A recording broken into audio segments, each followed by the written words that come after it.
senang sekali bisa bertemu kembali dengan Bapak Ibu sekalian yang telah hadir di dalam grup Great Life Improvement yang kita sudah berada pada sesi ketiga. Dan hari ini kita akan mengikuti suatu materi yang menarik, episode ketiga dari Great Life Improvement, yaitu sehat keuangan, yang dibawakan oleh pembicara kita, yaitu Bapak Herman yang telah hadir bersama-sama dengan kita. Baik, dipersilakan pada Pak Herman. Oke, selamat malam. Terima kasih atas kesempatannya. Selamat bertemu, walaupun kita berada di beberapa tempat yang berbeda. Terima kasih host pada malam hari ini. Terima kasih juga kepada Dr. Ruben, sahabat saya. Amin. Jadi saya boleh katakan, are you financially healthy pada kesempatan ini? Berapa banyak yang merasa healthy saat ini? Boleh angkat tangan. Oke, puji Tuhan. Ya, di masa pandemik ini bagaimana kondisi keuangan pribadi kita masing-masing? Bagaimana dengan organisasi nirlaba? Bagaimana dengan organisasi yang berorientasi kepada laba? Kami melihat bahwa di masa-masa sekarang ini ada yang mengalami kondisi di mana mereka terdampak negatif, tetapi juga ada yang mengalami kondisi mereka terdampak positif. Saya mengikuti media yang ada bahwa Jeff Bezos sebagai orang yang terkaya di dunia, hartanya bertambah kurang lebih 400 triliun. Dan tentu ini menjadi hal yang positif bagi beliau dan sahabat-sahabatnya. Karena di kondisi yang ada sekarang ini, kelompok-kelompok kaya yang ada di luar negeri, di Amerika Serikat, mereka bertambah kaya. Tapi kita lebih khusus kepada kita sekarang ini, pada kondisi kita sekarang ini. Nah, sebentar mungkin ada pertanyaan-pertanyaan tentang bagaimana sehat keuangan kita. Saya akan lebih banyak membahas tentang kondisi keuangan kita yang terdampak negatif oleh COVID-19. Jadi saya akan membahas apa langkah-langkah kita apabila kita menghadapi kondisi yang kurang baik atau negatif pada kondisi sekarang ini. Saya harus mulai dengan pertama. Tentu masing-masing kita ini memiliki kebutuhan-kebutuhan. Jadi bagi saya akan sampaikan bahwa hal yang pertama yang perlu kita prioritaskan adalah lebih dahulu makan. Jadi, bagaimanapun keadaan kondisi keuangan kita sekarang ini, yang terutama adalah kita harus makan. Itu kebutuhan yang pertama. Harus memenuhi gizi kebutuhan kita sekarang ini. Yang kedua adalah kita harus menyediakan atau mempertahankan tempat di mana kita tinggal. Apakah kita sedang mencicil rumah kita, ataupun kita sekarang ini sedang boleh kita katakan menyewa kontrak rumah, ataupun kita sedang dalam bahasa Indonesia yang lazim sedang kos. Nah, ini adalah kebutuhan kedua yang perlu kita prioritaskan. Jadi makan itu sudah pasti. Dan nanti kami akan membahas kenapa ada peluang bisnis dengan makanan. Itu pada sesi yang berikutnya. Dan bagi kita yang sedang mencicil rumah, itu menjadi prioritas yang kedua. Dan bagi mereka juga yang sedang kontrak rumah, ini menjadi prioritas. Karena kalau kita sudah dikeluarkan dari tempat di mana kita tinggal, ya tentu kebutuhan rasa nyaman, aman kita ini akan terganggu. Iya. Boleh mau tanya? Kemudian, Apa slide-nya mau silakan. digerakkan? Apa slide-nya Ya. mau dijalankan karena slide-nya tetap di slide nomor 1? Belum slide kedua? Ini introduction. Oh, oke. Ya, ini introduction. Oke, Ya, maaf. Ya, silakan teruskan, Pak. Jadi, yang ketiga adalah bayar hutang. Nah, bayar hutang ini terutama hutang-hutang yang kita memberikan yang namanya jaminan.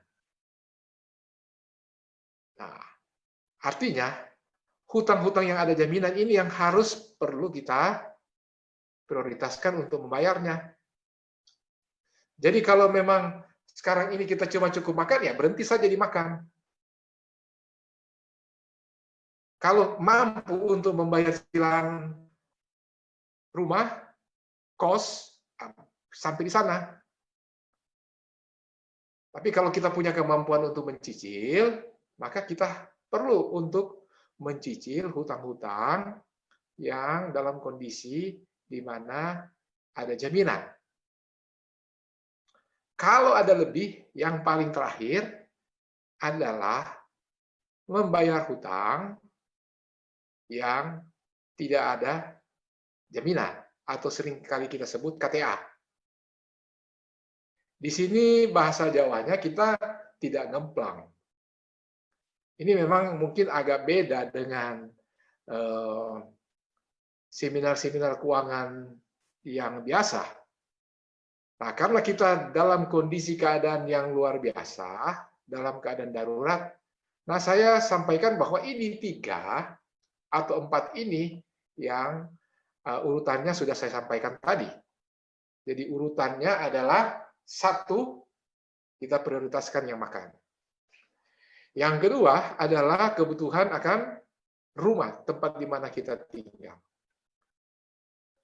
Kemudian yang ketiga adalah membayar cicilan hutang yang ada jaminan. Yang keempat adalah baru kita membayar cicilan hutang.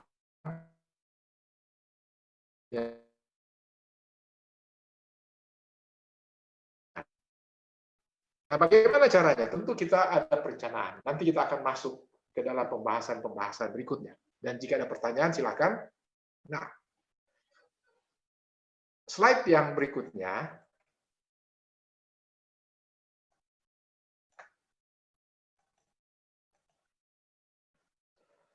Ya, tentu di dalam menghadapi kondisi yang memburuk ini, kita perlu melakukan persiapan. Jadi jauh-jauh hari sebelum kondisi ini terjadi, ya tentu masing-masing kita yang memiliki kelebihan pendapatan sudah mesti harus memiliki uang yang disimpan. Nah, kalau tidak menyimpan atau kita memiliki hutang yang banyak, tidak mempersiapkan anggaran, maka kita berada pada kondisi yang sulit, yang buruk.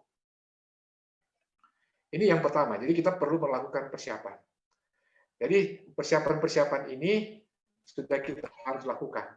Nah, 4 kebutuhan yang harus kita bayar tadi, sesuai dengan urutan yang saya sampaikan, itu ya kita bisa alami. Nah, saya mau katakan di sini, apabila Anda tidak bisa membayar akan hutang yang ada jaminan, ya tentu kita harus berkomunikasi dengan pihak kreditur. Apabila kita sudah berkomunikasi dengan pihak kreditur, dan saya mau sampaikan bahwa kondisi sekarang ini adalah satu kondisi di mana cukup masif mereka yang terdampak dengan COVID-19. Nah, dalam menghadapi pihak perbankan, kalau dalam keadaan normal, biasanya kita pada posisi yang boleh dikatakan kurang menguntungkan. Karena mungkin hanya kita sendiri atau beberapa orang saja. Tetapi sekarang ini, ya ini peluang. Saya tidak mengajarkan hal yang katakan tadi ngemplang, tetapi saya mau katakan kondisi sekarang ini adalah kondisi yang baik. Karena kita ramai-ramai kita sampaikan bahwa kita tidak mampu sekarang ini dia. Tapi jangan sampai mampu dan kita mengaku tidak mampu. Ya, jangan sampai begitu. Tuhan tentu saja tidak merestui kalau kita mampu dan kita katakan kita tidak mampu. Dan ini memang perlu kita sampaikan kepada pihak kreditur untuk mana mereka mengetahui. Nah, caranya adalah mengirim surat kepada pihak perbankan ataupun kreditur bahwa kita tidak mampu. Jadi misalnya, sekarang ini hutang kita di bank yang harus kita cicil misalnya 10 juta. Bunga dan pokoknya. Nah, apabila kita sekarang ini yang sudah terdampak, kita hitung-hitung misalnya pokok katakan 6 juta. Berarti kita hanya mampu bayar 4 juta. Ya, kita bayarlah itu 4 juta, yaitu bunganya. Kalaupun belum, ya kita negosiasi lagi dengan pihak perbankan atau kreditur bahwa kita tidak mampu setelah kita menyisihkan makan dan kebutuhan untuk tempat tinggal. Dan apabila ada peluang untuk kita mencicil KTA, saat inilah sekarang ini kita boleh mencicil KTA. Nah, kalau memang sama sekali tidak bisa, nah kita akan diperhadapkan dengan satu kondisi di mana kita mungkin akan di blacklist oleh pihak perbankan atau kreditur. Nah, dalam pengalaman-pengalaman yang kami jalani sejak krisis tahun 1998, bahwa kondisi ini kita mesti antisipasi. Kenapa kita mesti antisipasi? Karena kalaupun kita di blacklist oleh pihak kreditur, untuk berapa lama? Pada waktu kondisi keuangan kita membaik, ya kita katakan kita mencicil. Nah, biasanya kalau sudah blacklist, ini memang merupakan kutukan perbankan.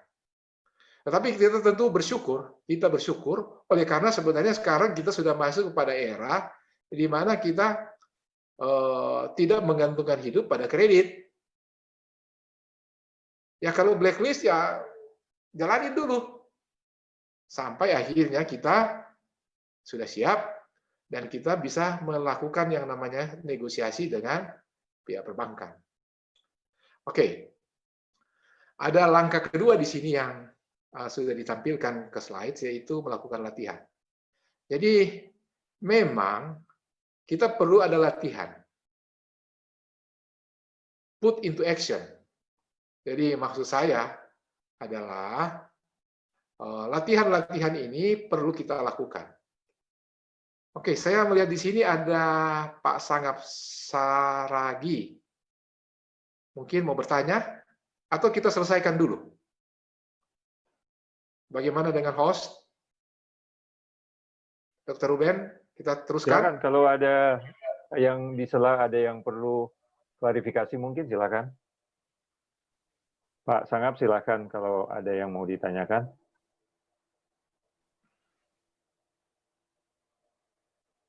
Atau mungkin kesentuh dia punya ini. Oke, ya. Ya, saya teruskan. Oke. Jadi, setelah kita melakukan latihan, apapun itu, kita perlu ada latihan.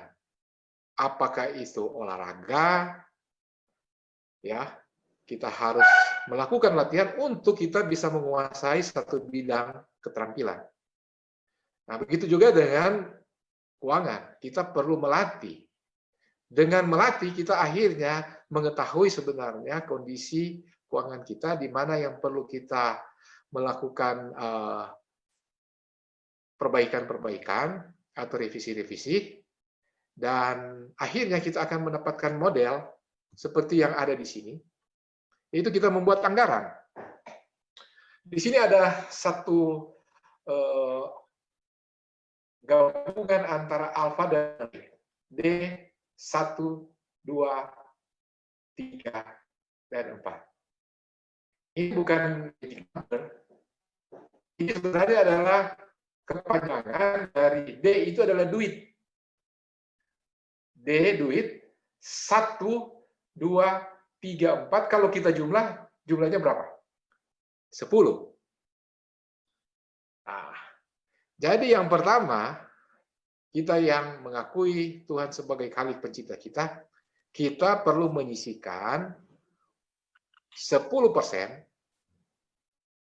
sebagai persepuluhan, atau kalau mereka yang beragama lain, katakan mungkin mereka punya sedekah ataupun untuk zakat. Nah, kalau di agama Kristen mungkin menggunakan istilah persepuluhan. Jadi 10% ini dipakai untuk persepuluhan. Nah, kemudian yang kedua ini adalah berhubungan dengan investasi kita, berhubungan dengan asuransi kita. Jadi sejak awal kita sudah perlu melakukan yang namanya asuransi untuk menghadapi keadaan-keadaan darurat. Karena di masa-masa darurat kita membutuhkan uang-uang ekstra yang kalau kita sudah lebih dulu menyisihkan uang 20% dari penghasilan kita, maka kita akan lebih aman. 20% ini pun boleh kita bagi, selain untuk asuransi, kita juga boleh melakukan yang namanya investasi diri untuk memenuhi kebutuhan dari leher ke atas. Maksudnya apa ini leher ke atas? Memenuhi kemampuan yang berhubungan dengan otak, yang berhubungan dengan mind. Dan kalau yang leher ke bawah, tentu kita akan lihat di 30% yang berikutnya. Ya, 30% yang berikutnya ini adalah untuk membiayai kehidupan, biaya hidup.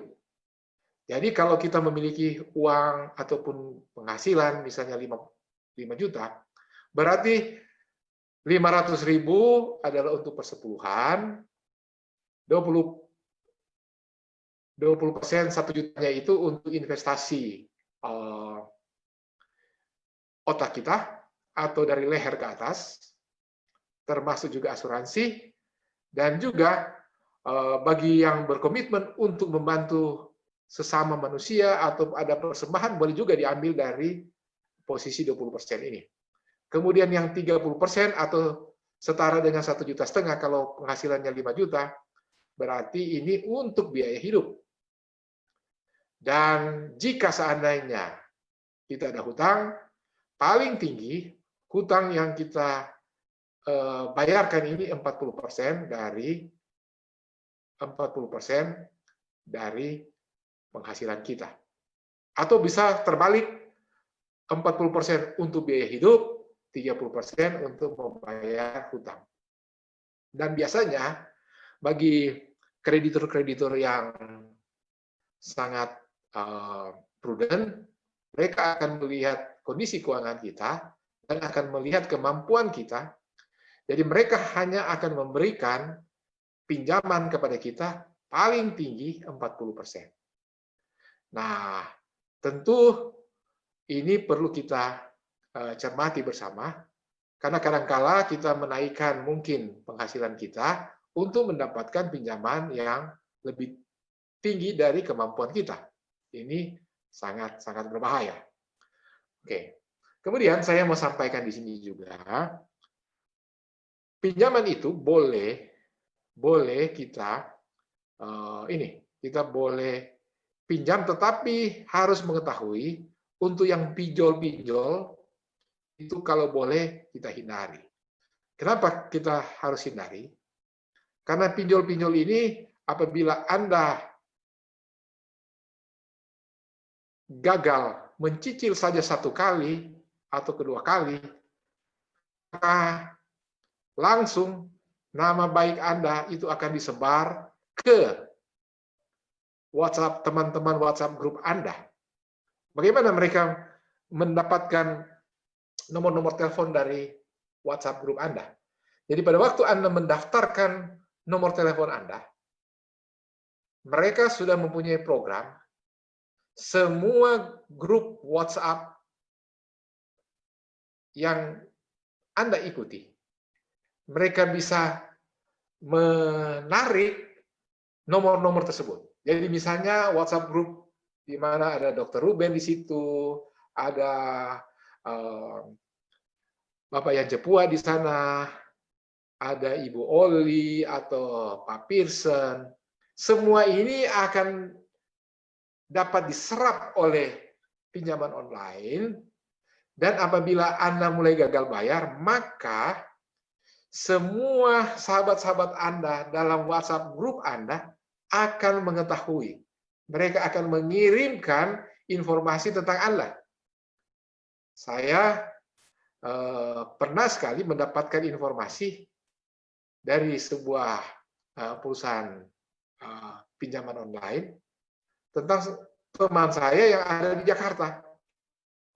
Pertama kaget, karena di situ sudah ditulis nama bla bla bla bla, tolong sampaikan sudah melarikan uang perusahaan. Bayangkan saja Anda punya teman-teman langsung mengetahui Anda itu melarikan uang perusahaan, padahal sebenarnya itu adalah pinjaman online. Jadi saya sampaikan kalau boleh hindari untuk hal tersebut. Oke. Dengan kita membuat anggaran, tentu akan memungkinkan kita mengetahui kemana uang kita akan pergi, dan perlu mempersiapkan kejutan keuangan yang bisa saja terjadi di masa depan adalah dengan memotong yang namanya pengeluaran-pengeluaran yang tidak penting. Contohnya sekarang, ya di masa pandemi ada pengeluaran-pengeluaran yang mungkin ya tidak penting, sudah tidak beli baju baru lagi kan tidak masalah sekarang, ya, ataupun membeli apa tuh namanya kebutuhan-kebutuhan untuk dandan. Nah ini oleh karena COVID-19 menyebabkan kita harus stay at home, ya kita harus dapat sedemikian rupa menyisihkan dana-dana yang ada, terutama bagi mereka yang masih memperoleh gaji penuh, bagi mereka yang bekerja di perusahaan-perusahaan yang stabil ataupun pegawai-pegawai negeri. Nah ini mereka masih bisa antisipasi seperti ini. Oke. Nah di sini saya daftarin, saya dapat di Google hutang-hutang yang jelek. Nah memang ada hutang yang jelek, yaitu hutang-hutang yang kita katakan hutang konsumsi atau kredit konsumsi. Jadi misalnya meminjam untuk berlibur. Untuk berlibur ke satu negara, ada tawaran-tawaran yang menarik. Oh, Anda boleh meminjam sekarang, nanti Anda bayar kemudian. Padahal Anda sebenarnya sedang menggadaikan akan masalah keuangan di masa yang akan datang. Atau untuk pinjam uang untuk makan-makan di luar. Untuk entertain, untuk beli pakaian-pakaian yang bukan merupakan satu hal yang diharuskan Anda memakainya, untuk mengganti furniture yang baru. Nah ini masuk ke yang namanya hutang-hutang yang jelek. Hutang-hutang yang jelek itu adalah hutang-hutang kredit konsumtif. Tentu ada hutang yang baik, yaitu hutang yang berhubungan dengan hutang yang produktif. Ya, hutang produktif itu misalnya Anda punya usaha, kemudian Anda membutuhkan modal kerja tambahan, Anda meminjam.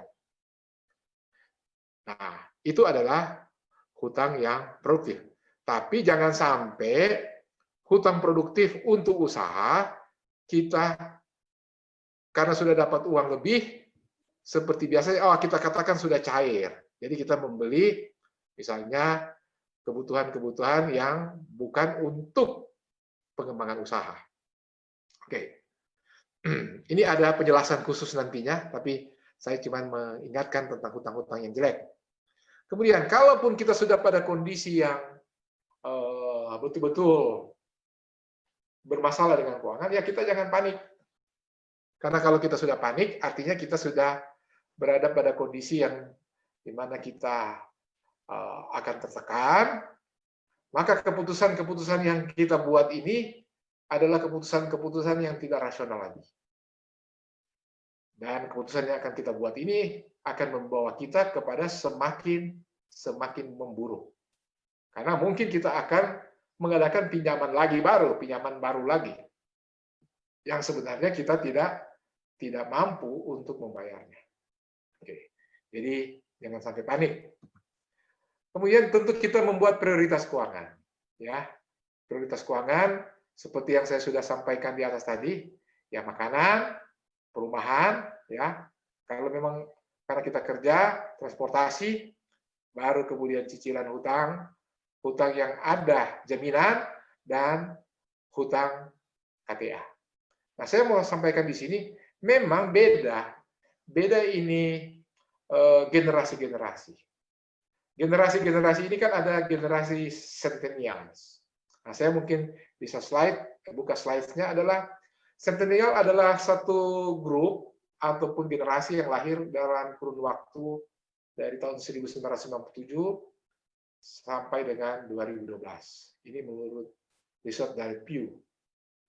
Mereka ini hidup di era demokratis, mereka bebas, mereka adalah orang-orang yang senang dengan Instagram, mereka senang dengan yang namanya live streaming, dan mereka ini makan makanan yang boleh saya katakan yang lagi sedang tren.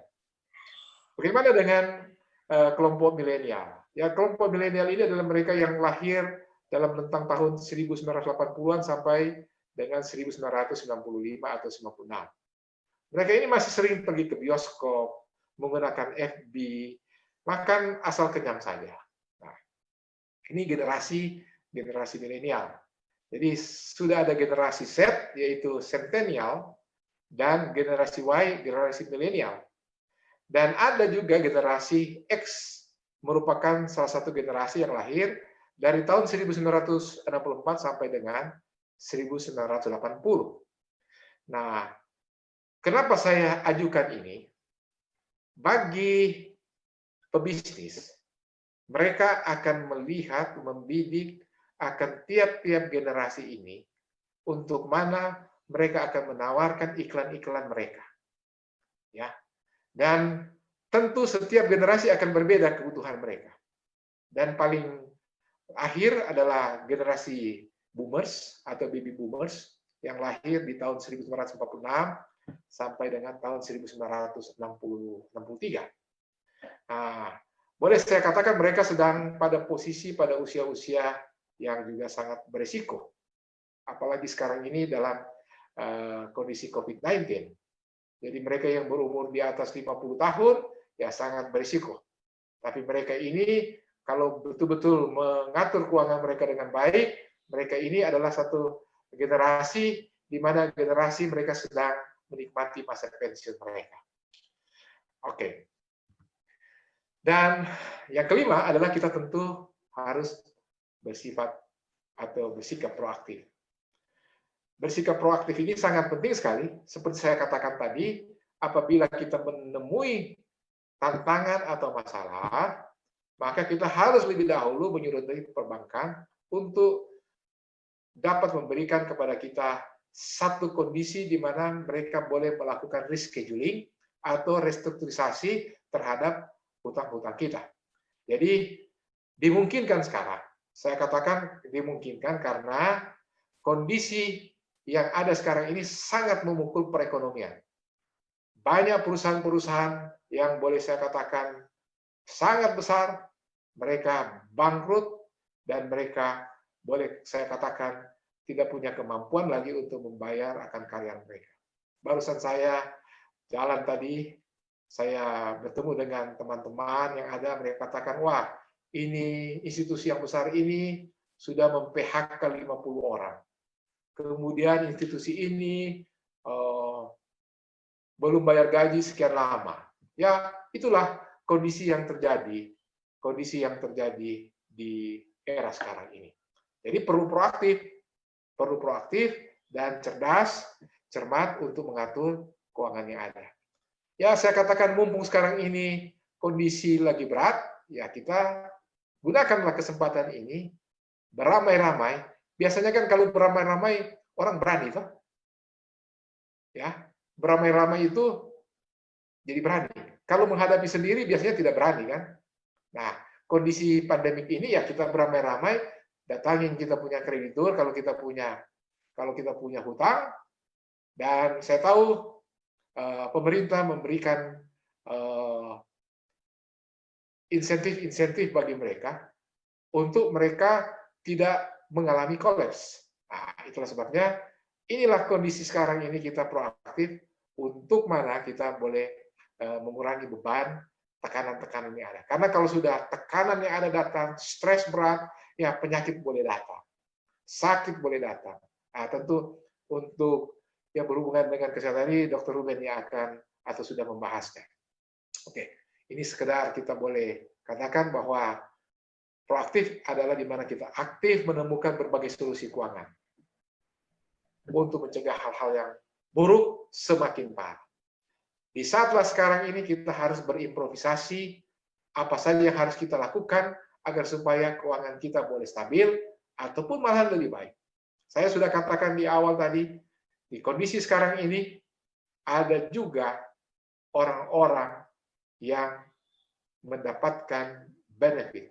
Bukan karena dia melakukan hal yang tidak benar, tetapi pasar.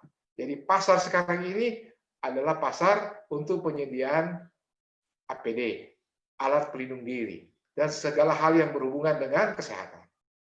Oke, demikian kira-kira pada malam hari ini saya kembalikan kepada moderator atau kepada host untuk memimpin. Kalaupun ada pertanyaan-pertanyaan, kami siap untuk coba untuk menjawabnya. Silakan.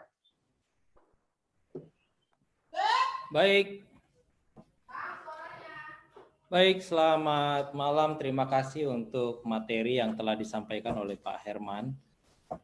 Leksi yang sangat baik bagi kita sekalian. Bagaimana kita mengatur keuangan kita untuk tetap bertahan di masa krisis seperti ini. Mengatur, mengarrange utang, dan utang seperti apa yang boleh kita lakukan sudah sangat jelas disampaikan. Mungkin ada yang mau sharing atau mau bertanya, dipersilahkan. Saya melihat di chat masih belum ada. Kalau ada yang ingin bertanya, boleh juga. Langsung berarti saya sudah berikan kesempatan untuk boleh meng-unmute langsung akunnya. Ya. Baik, dipersilakan. Oke, iya Pak Leksi, sangat luar biasa penyampaiannya. Jadi kita berbicara sekarang mengenai sehat yang super, sehat seutuhnya, bukan hanya badan rupanya harus sehat, pikiran juga harus sehat, dan keuangan ini ternyata cukup besar juga berdampak. Apalagi kalau sumber dananya ini sudah mulai mepet ya, mulai mepet persiapan-persiapan. Nah, pertanyaannya adalah bagi orang yang sudah membuat proaktif, sudah mempunyai suatu buffer atau penunjang yang bisa dibantal untuk dia bisa ini. Tapi bagaimanakah kalau kita menghadapi saudara-saudara kita yang mungkin tidak cukup dan rentan terhadap goncangan krisis ini? Apakah harus berkooperasi bersama-sama ataukah berkumpul bersama-sama, minta bantuan dan lain sebagainya? peluang nanti kita bicarakan minggu depan, tapi sekarang ini kalau memang kita berada di bawah daripada kemampuan kita, pas datang krisis tambah lagi ke bawah. Kira-kira apakah harus ke pemerintah ataukah ke gereja kita atau kepada orang saudara kita yang kaya, atau kira-kira way out kalau kita sudah terbelit, kita sudah berada dalam kondisi yang kurang menguntungkan begitu. Terima kasih. Oke, baik Dr. Ruben, terima kasih banyak. Pemerintah sekarang ini kan ada jaring pengaman sosial, yaitu dengan memberikan BLT, juga memberikan bantuan-bantuan lainnya.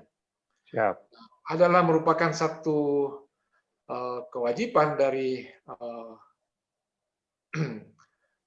korporasi ataupun gereja untuk memperhatikan akan mereka yang berkekurangan. Maka kita juga sebenarnya harus menyisihkan sebagian dari kelebihan-kelebihan yang ada pada kita untuk membantu sesama kita. Kalau kita kembali kepada Alkitab, bahwa mereka yang mengasihani orang yang lemah memuyutangi Tuhan yang akan segera membalasnya. Itu terdapat di dalam Amsal 19 ayat 17. Jadi jangan pernah takut untuk memberi. Di saat susah pun kalau kita memberi, pasti ada berkat yang Tuhan akan berikan kepada kita. Karena dengan kita memberi kepada mereka yang lemah, ini memuyutangi Tuhan. Tuhan tidak mau kalau berhutang sama kita.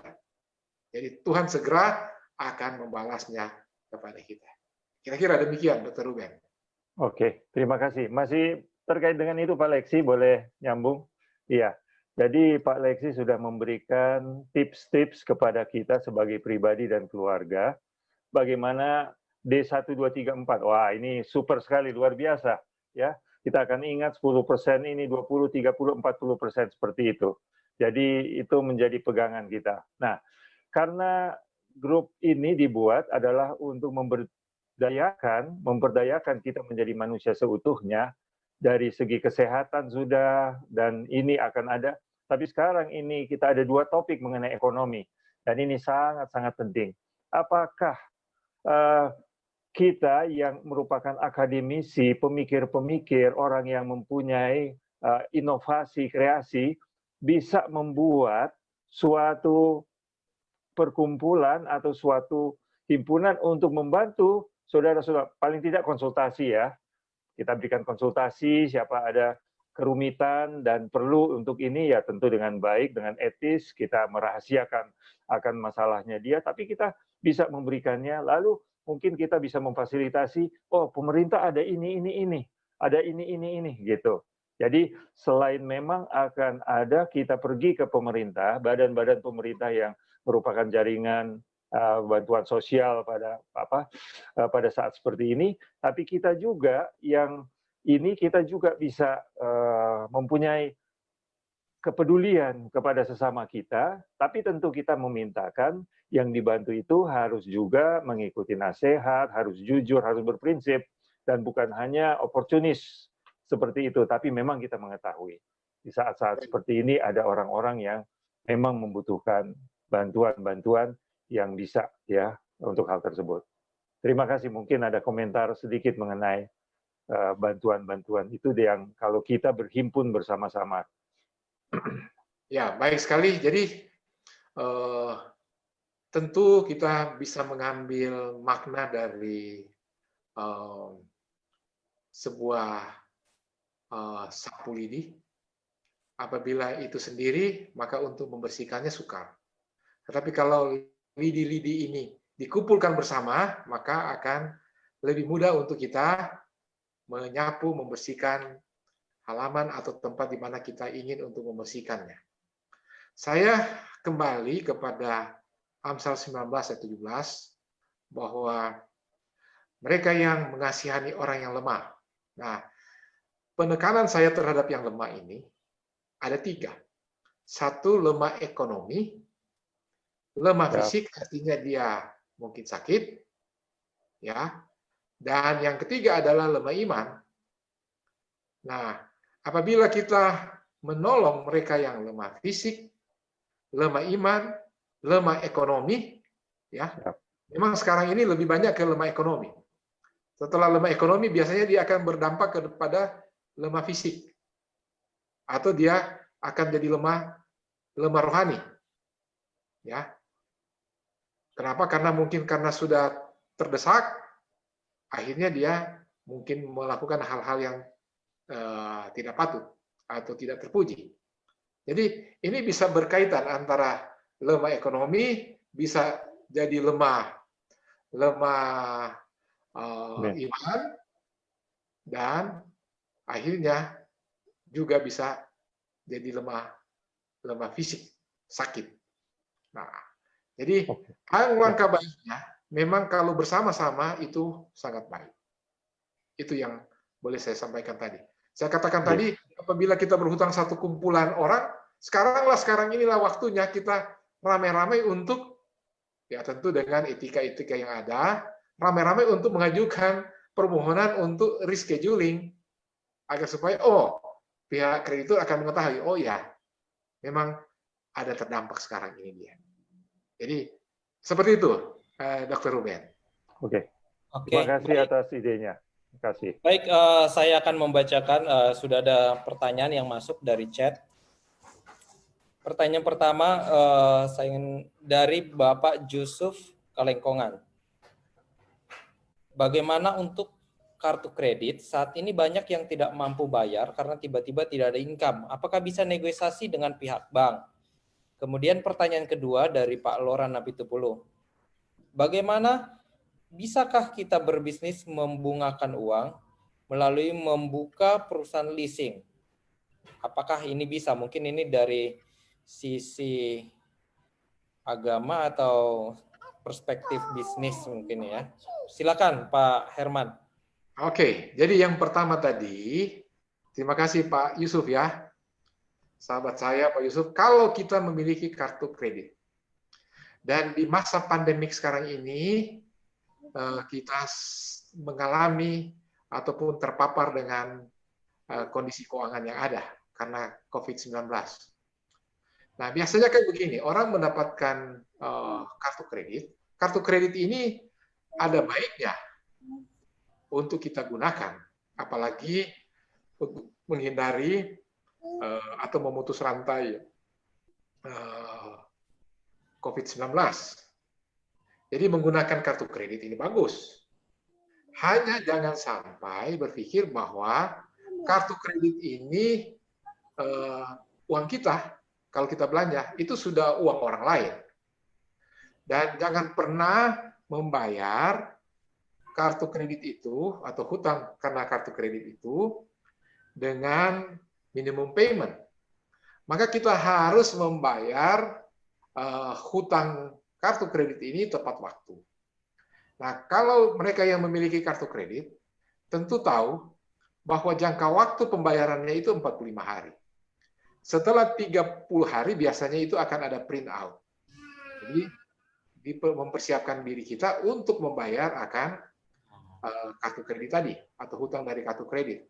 Nah, jangan pernah membayar minimum payment karena tidak akan pernah selesai kita untuk membayar akan hutang kartu kredit. Apalagi kita melakukan yang namanya gesek tunai, yang mungkin sekarang ini sudah dilarang. Jadi gestun.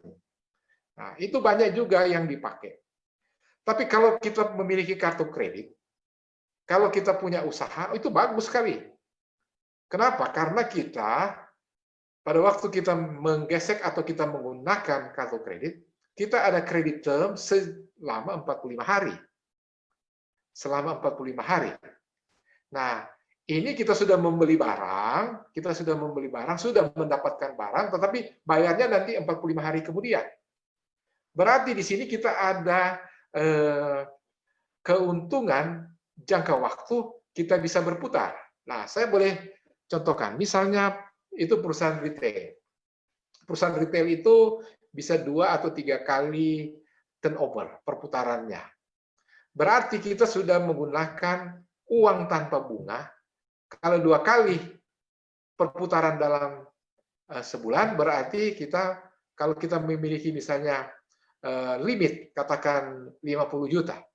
Berarti kita sudah boleh menggunakan 100 juta tanpa kita membayar bunganya. Nah, itulah yang kita boleh lihat di mana kartu kredit ini boleh merupakan satu keuntungan. Begitu juga kalau kita mau berbelanja, kita kan tidak akan membawa misalnya sejumlah uang banyak, 10 juta, 20 juta, wah kita bisa dirampok orang. Dengan kita menggunakan kartu kredit, ada banyak kemudahan yang kita akan temui. Hanya bagaimana kalau sekarang ini sudah tidak mampu bayar? Nah, sedang dikejar-kejar oleh debt collector.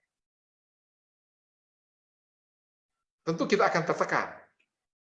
Nah, dari undang-undang yang baru, peraturan pemerintah yang baru sekarang, debt collector ini tidak bisa sekarang ini melakukan intimidasi. Kita harus datang dan bernegosiasi dengan mereka. Ya, karena biasanya setelah tidak dapat membayar, pihak-pihak perbankan atau yang menerbitkan kartu kredit ini akan memberikan kepada debt collector untuk mengumpul akan hutang-hutang ini. Dan biasanya ke mereka itu juga sudah ada yang namanya perjanjian, mereka akan mendapatkan sebagian dari hutang yang terkumpul tadi. Jadi kalau ada yang berhutang, mereka akan mendapatkan sekian persen dari sana. Nah, kita tidak usah takut, tidak usah takut. Kalaupun memang kita sudah bukan terjerumus, sudah terkena dampak. Oke, itu yang saya boleh sampaikan. Nah, kemudian tadi ada dari Bapak Loran Napitupulu bertanya tentang bolehkah kita memiliki perusahaan leasing atau juga yang menggunakan fasilitas leasing. Jadi saya melihat begini, ini adalah instrumen keuangan yang ada. Karena instrumen-instrumen keuangan ini berkembang sangat pesat sekali. Berkembang sangat pesat. Ini melalui multi finance. Jadi multi finance itu boleh ada leasing. Oke, kemudian kita boleh katakan ada yang namanya capital lease dan juga ada yang namanya operating lease. Oke. Kalau leasing yang operating artinya setelah kita selesai menggunakan ya kita kembalikan barang. Kalau capital lease artinya kita dapat melakukan cicilan kemudian akhirnya barang modal tadi itu menjadi milik kita. Ini merupakan pilihan-pilihan pendanaan memang. Sekarang pertanyaannya, apakah saya boleh leasing? Ya kalau memenuhi kriteria tadi yang D1, 2, 3, 4, ya silakan. Walaupun kita harus mengetahui bahwa juga D1, 2, 3, 4 ini bisa berubah seiring dengan peningkatan income. Dia bisa berubah D2, 2, 3.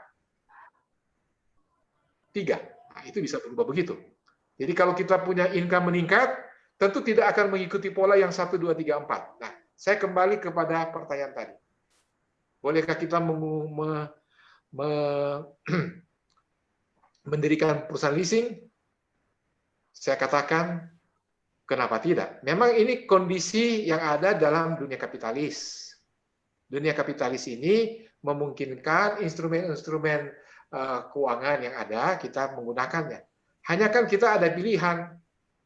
Ya memang leasing ini bunganya ataupun ya bagi hasilnya lebih tinggi.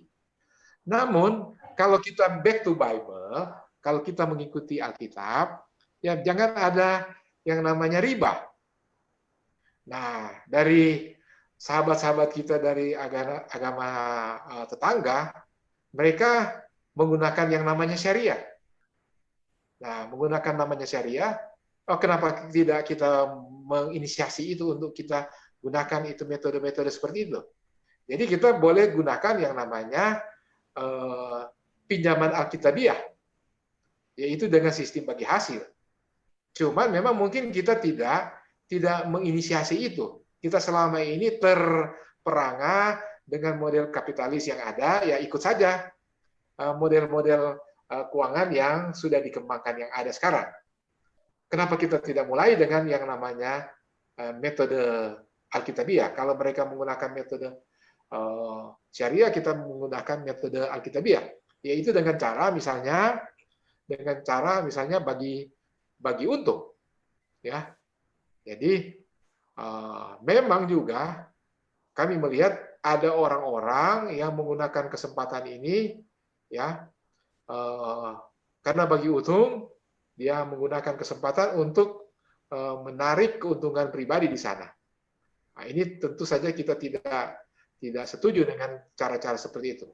Dan banyak bank-bank yang menggunakan model seperti itu juga yang sekarang ini lagi kepayahan. Mereka dalam pengawasan karena debitur-debitur yang tidak jujur ataupun sengaja untuk mengemplang akan mereka yang melakukan metode tadi. Oke, jadi kembali lagi. Silakan kalau untuk yang namanya untuk pengembangan bisnis dan Anda menghitung bahwa itu mampu, ya silakan. Semua tergantung kita. Life is a choice, kata seorang teman. Hidup adalah pilihan. Terima kasih. Oke, baik. Terima kasih. Apakah bagaimana Pak Yusuf Kalengkongan dengan juga Pak Loran? Apakah sudah cukup pertanyaannya? Ya, terima kasih, cukup puas. Oke, baik. Apakah ada yang ingin bertanya lagi?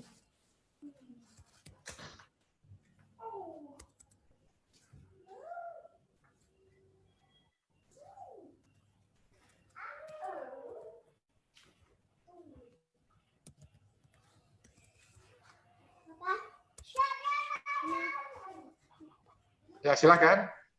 Baik, dipersilakan jika ada yang ingin bertanya. Kita masih punya waktu. Oke, yang ini dari Pak David Riki. Prinsip bentuk usaha yang cocok pada masa pandemi saat ini. Oke. Kira-kira bentuk usaha apa, Pak, yang maksudnya ini mungkin ya? Ya, itu memang nanti dibahas di peluang bisnis, tapi tidak apa-apa, saya kasih introduksinya. Peluang bisnis yang terbaik adalah yang dibutuhkan orang paling akhir. Apakah peluang bisnis yang dibutuhkan orang paling akhir? Yaitu makanan. Semua orang boleh saja tidak beli baju, boleh saja tidak beli rumah, boleh saja tidak beli sepatu, tetapi orang harus makan. Saya teringat sekali ini di tahun 86 atau 87 waktu kami mengajar di sebuah universitas. Saya membaca buku dari Lee Iacocca. Jadi di masa Malais di tahun 1918 sampai 1920 atau 22, bisnis yang bertahan adalah bisnis makanan. Jadi kalau Anda punya bisnis makanan, itu artinya Anda pada posisi yang bagus sekarang ini dengan turunan-turunannya. Terima kasih. Oke, baik. Memang ini kita sudah pukul 8, tapi saya masih berikan kesempatan jika ada satu orang yang bertanya.